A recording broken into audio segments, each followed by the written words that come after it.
let's keep it pushing, man.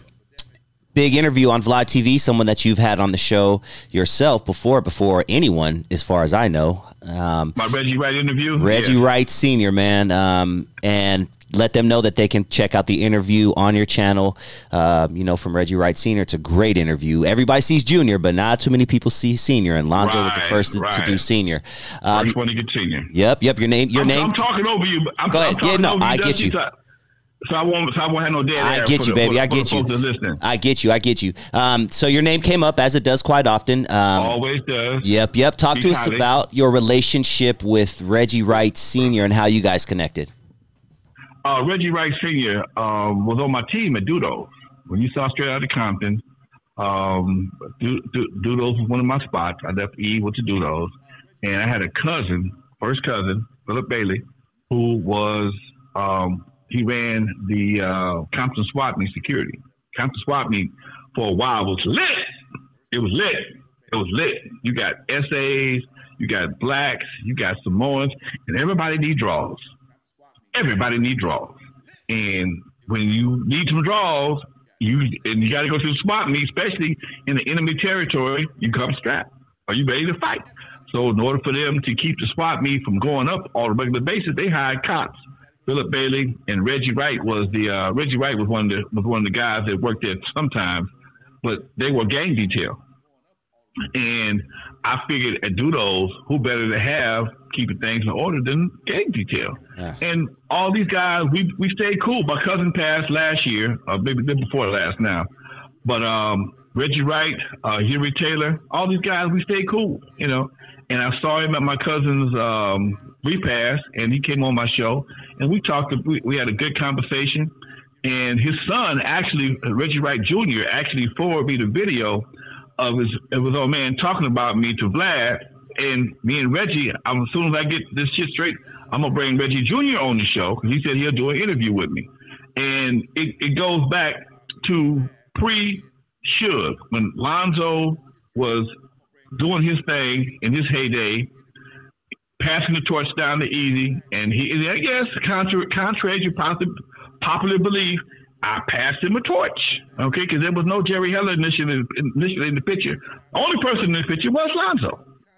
I didn't believe in the gangster thing, because that's not what I do. I had to do too much to avoid that. I didn't want to get back to that, because I knew that game it's a different kind of game. If you ain't prepared to pay for keeps, don't fucking play. That's what I told this young lady last week. We talked about her.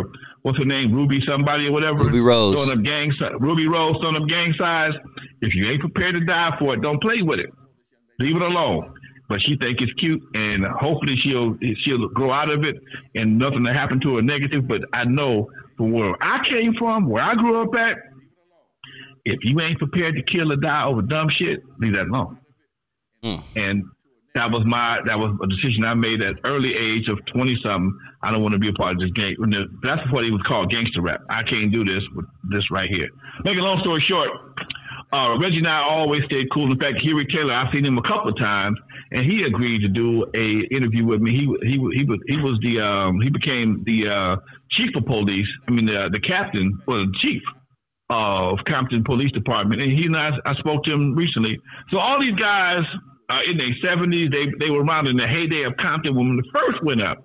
When they was dropping off the guns and the trains and the dope and the gangs was flared up, and because like Reggie said, like I said in my interview, at one point the gangs were like 5%, maybe 10%, but at some point in time that shit flipped up. Everybody wanted to be a gangster because now there's money in being a gangster.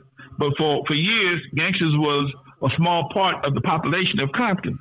And Reggie just reiterated that fact, and you know he spoke on me, and he always speaks highly of him because he know where everybody came from.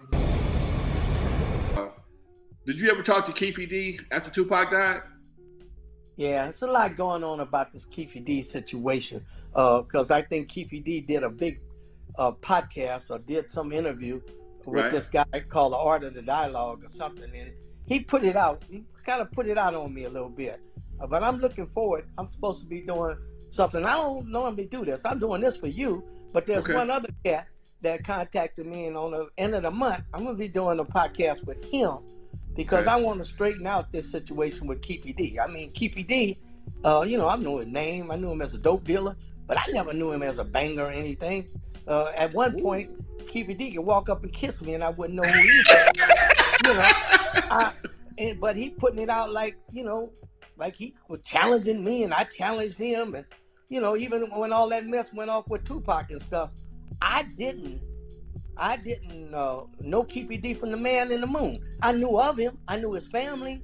You know, I knew his family when I used to work for the Edison Company. You know, but to remember him, I didn't. I knew his brother a little more because his brother was a little more out there than Keefy. Keefy was low key as far as I knew, and dope. My boy Bobby Baker knew him. So I didn't know Keefy D, and so but he putting it out like I was all involved in this and that with him, challenging him and stuff. But that's his story. Challenging him to what?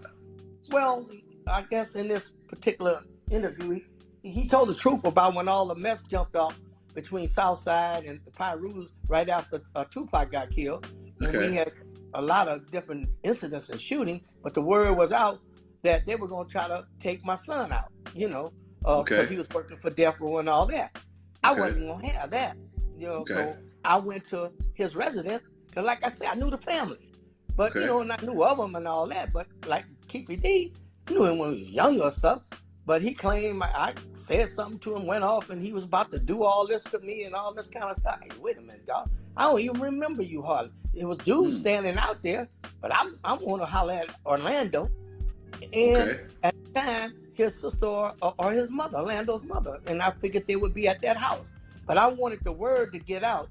You mess with Reggie Jr., you're going to have to go through me. I wanted to put that out there. And I did, through his family. And that was the only encounter I really ever had with Keefy D. I never dealt because I didn't pursue dope. I dealt with dope dealers, but that wasn't my bag. I was after murderers, gangbangers, and burglars. Them the three people I focused on. Okay. So he wasn't in your radar. Oh, I'm sorry. Say that again. He wasn't in your radar at all.